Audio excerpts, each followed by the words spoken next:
بسم اللہ الرحمن الرحیم۔ محترم ناظرین السلام علیکم۔ مکہ معظمہ میں ولید نامی کافر رہا کرتا تھا۔ اس کا ایک سونے کا بت تھا جس کی وہ پوجا کیا کرتا تھا۔ ایک دن اس بت میں حرکت پیدا ہوئی اور وہ کہنے لگا، لوگو، محمد اللہ کا رسول نہیں ہے، اس کی تصدیق مت کرنا۔ ولید بڑا خوش ہوا اور باہر نکل کر اپنے دوستوں سے کہنے لگا، مبارک ہو، آج میرا معبود بولا ہے اور صاف صاف اس نے کہا کہ محمد اللہ کا رسول نہیں۔ یہ سن کر لوگ اس کے گھر آئے اور دیکھا کہ واقعی اس کا بت یہ جملے دہرا رہا ہے۔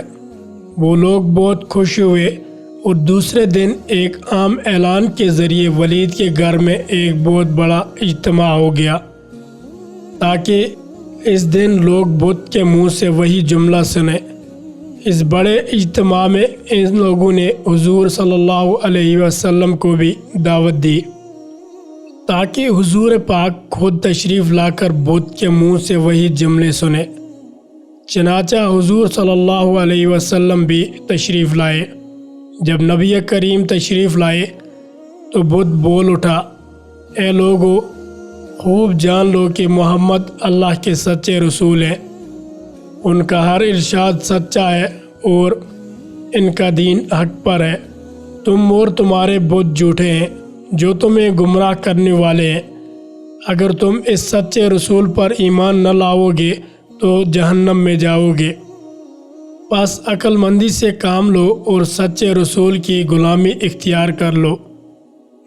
بت کی یہ باتیں سن کر ولید بڑا گھبرایا اور اپنے معبود کو پکڑ کر زمین پر دے مارا اور اس کے ٹکڑے ٹکڑے کر دیے۔ حضور پاک فاتحانہ طور پر واپس ہوئے تو راستے میں ایک گھڑ سوار جو سبز پوش تھا حضور پاک سے ملا۔ اس کے ہاتھ میں تلوار تھی جس سے خون ٹپک رہا تھا۔ حضور پاک نے فرمایا، تم کون ہو؟ بولا، میں جن ہوں اور آپ کا غلام اور مسلمان ہوں، جبل طور میں رہتا ہوں۔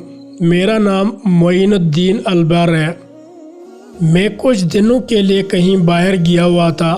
آج گھر واپس آیا تو میرے گھر والے رو رہے تھے۔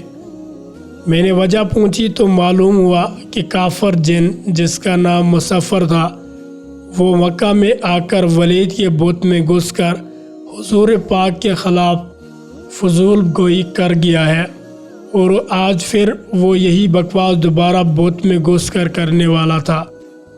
اس سے پہلے وہ آپ کے متعلق بکواس کرتا، یا رسول اللہ، مجھے سخت غصہ آیا، میں نے تلوار لے کر اس کے پیچھے دوڑا اور اسے راستے میں قتل کر دیا۔ پھر میں خود ولید کے بت میں گھس گیا اور اب جو کچھ کہا میں نے کہا۔